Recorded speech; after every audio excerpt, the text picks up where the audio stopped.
Sa gitna ng disyertong malapit sa Blythe, California, nakahimlay ang isa sa mga pinaka-nakakamanghang misteryo ng Amerika. Ang Blythe Intaglios sa unang tingin tila ordinaryong lupang tigang lamang ito. Ngunit kapag tiningnan mula sa himpapawid, lilitaw ang mga higanteng figura na ukit sa lupa, mga geoglyph na naglalarawan ng mga tao at hayop at kakaibang hugis na tila mensahe mula sa nakaraan. May ilan na nagsasabing ang mga ito ay likha ng mga sinaunang katutubong Amerikano bilang paraan ng pagsamba o ritual para sa kanilang mga Diyos. Ang iba naman ay naniniwala na ito ay mga marka ng komunikasyon, isang paraan para makipag-ugnayan sa mga nilalang mula sa kalangitan. Hanggang ngayon walang tiyak na sagot kung paano at bakit nila ito ginawa, lalo na't umaabot sa 300 na talampakan ng laki ng ilan sa mga figura.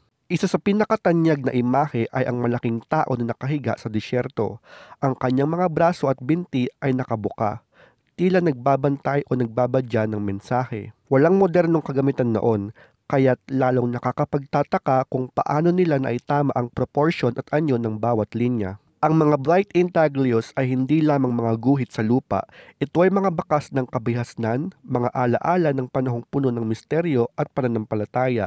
Hanggang ngayon nananatili silang tahimik sa gitna ng hangin at buhangin, parang mga bantay ng kasaysayan na nagbubulong ng lihim ng nakaraan. At marahil iyan nga ang tunay na hiwaga ng blight intaglios. Hindi upang tuluyang maunawaan, kundi upang paalalahanan tayo na may mga bagay sa mundong hindi kailangan lutasin, kundi pakinggan at pagnilayan.